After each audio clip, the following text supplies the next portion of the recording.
Let me tell you something that most people in church won't say out loud. There is a certain kind of man who can look you dead in the eye, confess everything he did wrong, and use that confession to make himself more powerful than he was before he got caught, not more humble, not more accountable, more powerful.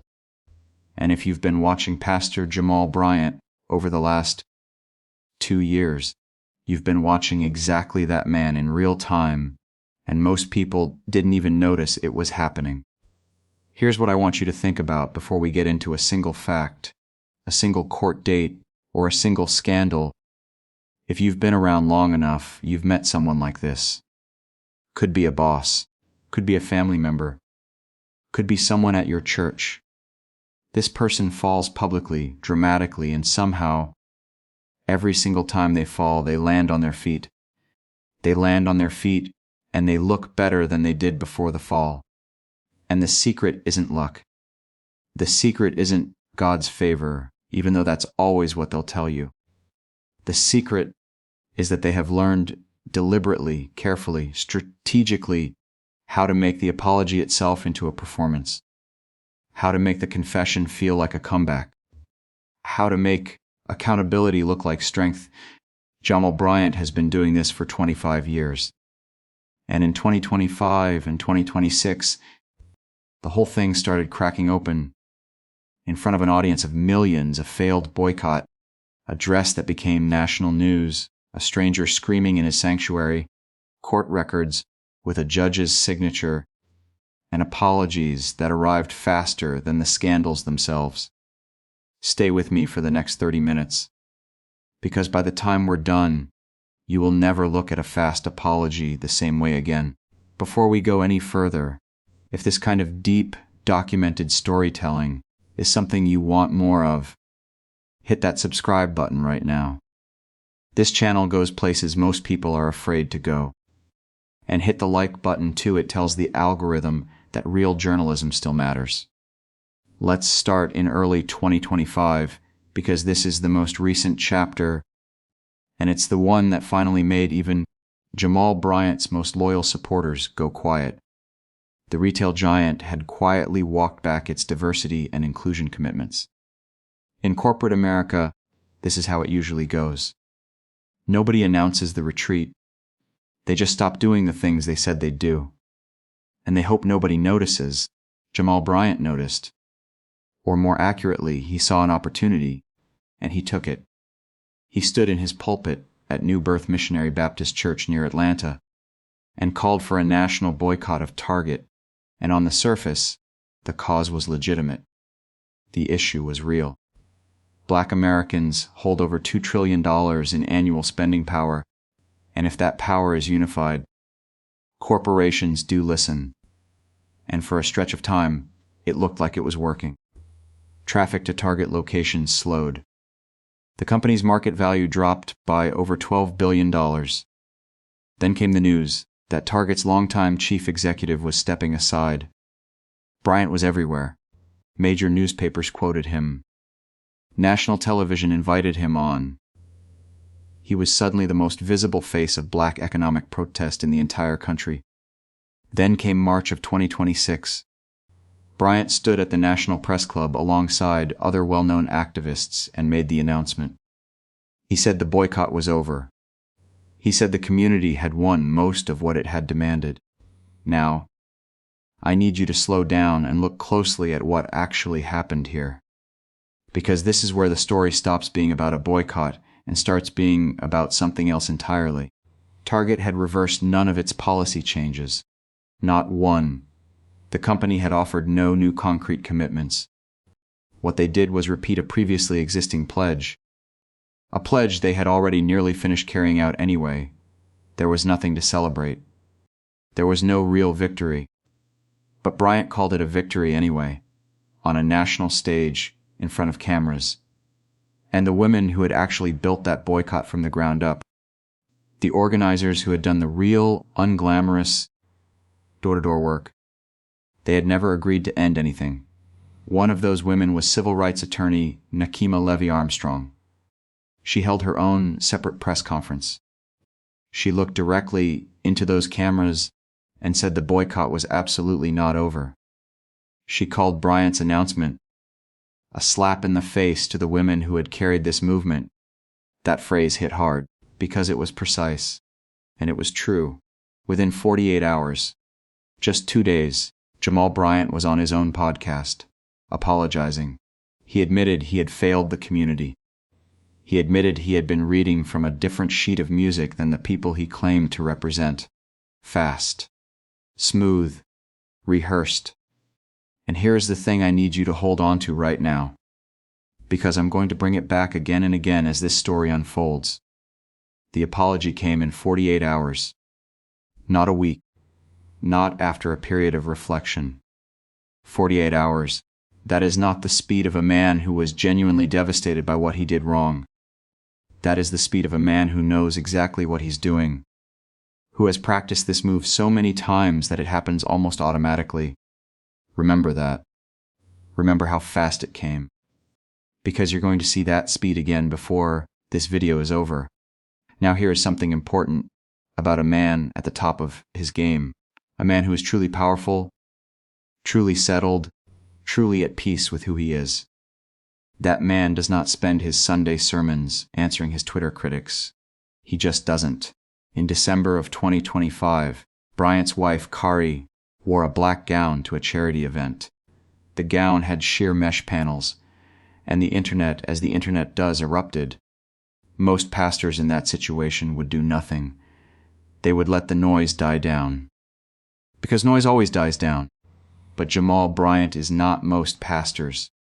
He climbed into his pulpit on New Year's Eve, one of the most sacred services of the entire church calendar, and preached an entire sermon about the dress.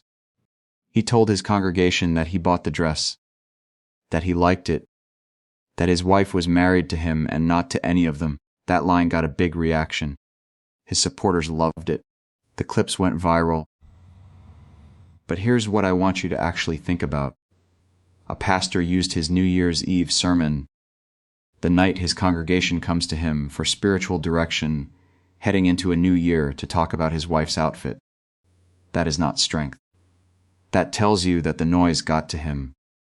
That tells you he could not let it go. That tells you that his relationship with public opinion has become something close to an obsession. A respected bishop publicly called the gown inappropriate for a pastor's wife. And Bryant and Kari ended up on a national daytime talk show, doing media management, trying to steer the conversation away from the dress and towards something more serious. They were on a talk show because of a dress. Then, January 2026 brought something that made the dress story look minor. A preacher, a man who had driven all the way from Alabama, walked into New Birth Sanctuary during a live Sunday service. He walked right in. He stood in the middle of the congregation, and he screamed that Jamal Bryant was a wicked man and that he would burn. Security took several long minutes to remove him. The entire congregation sat and watched it happen. Now security failures happen.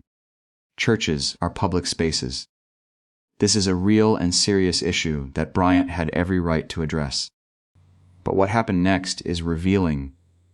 Bryant publicly called on the United States Attorney General to file federal charges against the man. He drew a direct comparison between what happened in his church and the way authorities have historically responded to disruptions at white churches. And look, the underlying argument about racial disparities in law enforcement is a legitimate one. That conversation is worth having. But a man who is genuinely leading a movement doesn't respond to a disruption in his church by asking the Attorney General to get involved and by drawing himself into a national racial justice narrative. A man who is genuinely leading a movement uses that disruption as a teaching moment. He focuses on his congregation's safety. He focuses on healing. What Jamal Bryant did was make himself the story. Again, in the span of a few weeks, this man was fighting a dress, a stranger, and a failed boycott. And I need you to sit with that for a moment, because none of these things look like the schedule of a man who is in control of his story. to understand how he ended up here cornered, reactive, swinging at everything you have, to go all the way back to the beginning. Because the end of a pattern always starts at the beginning. Jamal Bryant did not stumble into ministry. He was practically born inside of it. His father became a bishop. His grandfather was a bishop before that. His mother was a respected minister and author. Ministry was the family language, the family currency, and the family legacy all at once. And Jamal from the very beginning was being prepared to inherit it. But here's the part of the story that gets left out of most profiles. The heir to this dynasty almost didn't make it. He was expelled from 2 different high schools. He failed the 11th grade. He was sent away to Liberia for an entire year before he returned and earned his equivalency diploma. Not a traditional diploma, an equivalency diploma, which means he was already far enough behind that the regular path had closed on him. From that low point, he rebuilt. He got into Morehouse College, then Divinity School. Then he took on a national youth leadership role with the civil rights movement and helped organize tens of thousands of young people across multiple countries. In the year 2000, he launched his own church in Baltimore. He started with about 43 members meeting in a rented catering hall. Within just a few years, that congregation had grown past 10,000 people. It became one of the fastest growing churches his denomination had ever seen. He built television broadcasts, radio programs, a school. He became a fixture of civic life in Baltimore, and critics were already raising questions. They argued that Bryant preached a version of faith that was long on personal blessing and personal wealth, and short on the harder, slower work of building communities. The prosperity gospel critique has followed Bryant for most of his career. He pushed back on it publicly, but it never fully went away. Here is what I think is the most important thing in this entire story. And it's not a scandal. It's not a court date.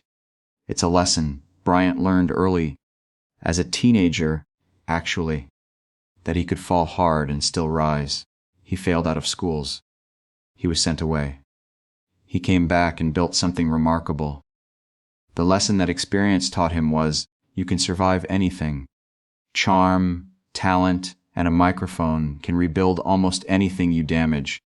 That lesson made him genuinely powerful. And that same lesson is what slowly, quietly made him reckless. When a person truly believes, deep in their bones, that there is no fall they cannot recover from, they begin to behave as though the rules don't fully apply to them. Not because they are evil, but because experience has taught them, over and over, that there is always another morning. And the first person who discovered how dangerous that belief could be was the woman who agreed to become his wife. In 2002, Jamal Bryant married a woman named Giselle. Together they had 3 daughters, including a set of twins. From the outside, it looked like the picture-perfect first family of a rising megachurch. From the inside, according to Giselle herself, it was something very different. By early 2008, both of them had filed for divorce. It was finalized the following year, and Giselle, carefully, consistently, over years of television and radio interviews, told her side of the story. She said she had 2 babies and a toddler at home when she decided she would no longer accept being disrespected. She packed up her children and left. But here is the word she used that matters most. The word that unlocks this entire story. She didn't describe a single mistake on a single night. She described a lifestyle. That word is doing a lot of work. Because a mistake is an event. A lifestyle is a pattern. And the difference between those 2 things is enormous, both morally and legally. For years, Giselle built a television career that was partly built on the public role of being the wronged former wife of a famous pastor, and audiences believed her, which meant the story never stayed private. It followed him into living rooms across the country for years. Now watch what happened inside the church when the marriage collapsed. Officials in his denomination announced they intended to look into his conduct. And then, nothing happened. They took no formal action because they said no official complaint had ever been filed. The most powerful young preacher in the building walked through a painful and public divorce and faced almost no real consequence for it. He survived. He kept his pulpit. The crowd still showed up on Sunday. A man who never truly pays a price simply learns that there is no price to pay. And not long after, the court records would begin to confirm exactly what Giselle had been describing all along. In 2015, a woman in California named Latoya Odom gave birth to a son. She said the father was Jamal Bryant. He could not simply deny it and walk away, because there was a paternity test.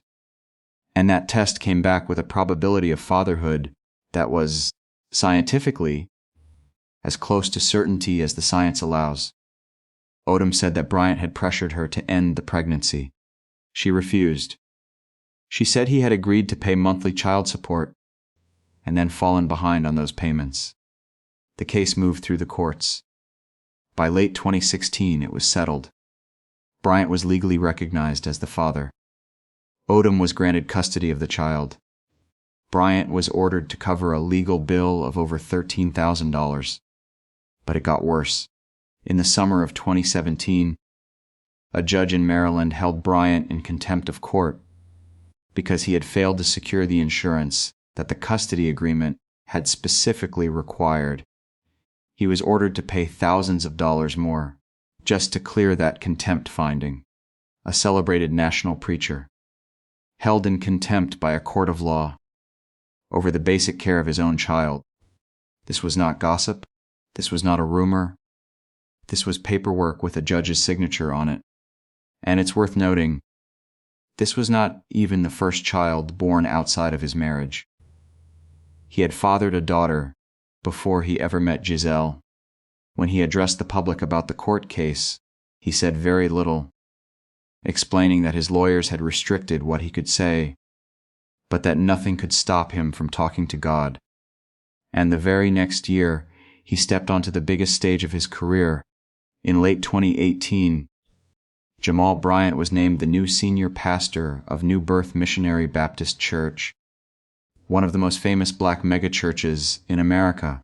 To take that role, he had to leave the denomination his entire family had served for generations. He crossed over into a completely different church tradition. That decision alone raised serious eyebrows across the church world. But the far bigger issue was the chair he was choosing to sit in. New Birth had been led for years by Bishop Eddie Long, a man whose final years were consumed by lawsuits from young men who accused him of sexual coercion inside his own ministry. Those cases were settled out of court. The church lost more than half of its members in the fallout. When Bryant accepted that position, serious critics asked a genuinely uncomfortable question. Was the same culture that had once protected Eddie Long now quietly elevating a man who carried his own long trail of documented allegations? Scholars used a specific term for what they were watching: church patriarchy, a system where powerful, charismatic men are protected regardless of what they do, because the institution needs them more than it is willing to hold them accountable. Even the late bishop's own son, who had wanted that pastoral position for himself, stood before the congregation and said that he had not chosen Jamal Bryant, but that he would choose to forgive him and pray for him. You could feel the weight of that room. And yet, Bryant walked directly into all of that tension and somehow managed to thrive. Because thriving in the wreckage left behind by scandal was, genuinely, the only move he had ever known how to make. He took a wounded church, a skeptical public, and a personal history that should have slowed him down, and he turned it all into another stage, another platform, another sermon. That is the moment where the pattern becomes impossible to ignore. Around 2019, Bryant and Giselle began dating again, and the entire reconciliation played out on national reality television for audiences to follow week after week. It looked like a beautiful redemption story, the kind of second-chance love story that makes people want to believe in something. And then a castmate named Monique Samuels walked into a reunion episode with a folder, and she accused Bryant of cheating throughout the entire on-screen relationship. Shortly after that, a woman named Tunya Griffin came forward and said she had been in a years-long relationship with Bryant, and that he had told her the romance with Giselle was simply being staged for television. Bryant denied the most serious accusations and sent legal letters. The second relationship with Giselle quietly ended. When he later married Kari, observers noted immediately how strongly she resembled Giselle. People joked that the pastor clearly had a type. It was funny on the surface, but it also reminded everyone watching that the same story kept repeating itself with new faces and a new season number. Now watch this next part very carefully. 2 days before his wedding to Kari in 2024, Bryant went on a podcast and said something that no scandal had ever managed to force out of him in decades of public life. He said, plainly, on record, that he was divorced because he cheated, that he had broken his marriage covenant. Months later, on a different podcast, he went even further. He said that narcissism was just a fancy word for being selfish, that he had spent years only asking what any situation could do for him. On the surface, those sound like breakthroughs. They sound like growth. They sound like the kind of honest reckoning that most public figures never arrive at. But look at the timing. Really look at it. The confession arrived 2 days before his wedding, at the exact moment he needed the public to see him as a reformed man entering a new chapter. The deeper confession arrived months later, at the exact moment his national profile was rising again and he needed the full weight of his redemption story to land. He does not get caught and then confess. He confesses on his own schedule, in his own carefully chosen words, framed as a personal testimony of transformation. That is both the genius of Jamal Bryant and the real danger of him. He has turned the apology itself into a product. He has turned accountability into a performance. And for 25 years, the performance has worked. Because audiences want it so badly to believe it was real. Here is where we are in 2026. The boycott apology. The dress sermon. The stranger in the sanctuary. The court records. The paternity case. The reality television chapter.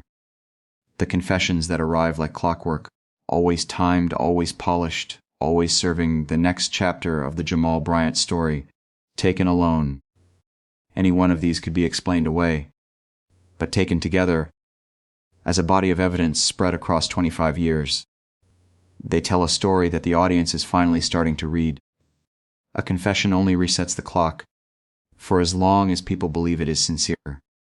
And the evidence, the timeline, the pattern, they strongly suggest that the sincerity has always been in service of something else. I am not in the business of telling you what to conclude. That is not why I make this content.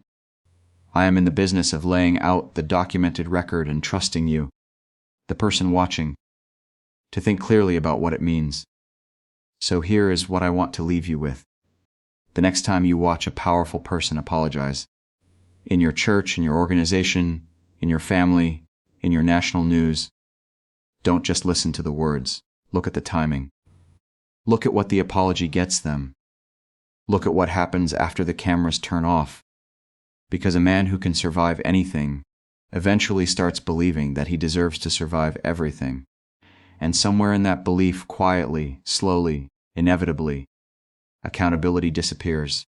Whether Jamal Bryant recovers from this season, I genuinely do not know. He has beaten longer odds. He has walked out of darker rooms than this one. But the audience has grown. And an audience that finally sees the pattern is a very different audience than the one that used to sit in the dark and applaud. If this video made you think, If it gave you something that you're going to be chewing on for the next few days, please hit that like button right now. It takes 1 second, and it genuinely helps this channel reach more people who deserve to hear this kind of documented, honest storytelling. And if you are not subscribed yet, what are you waiting for? This is the kind of content we make here. Real research, real records, real questions that most people are afraid to ask. Hit subscribe and turn on notifications so you never miss a video. Drop your thoughts in the comments below. Do you think Jamal Bryant can recover one more time? Or has this audience finally stopped buying the comeback? I read every single comment. See you in the next one.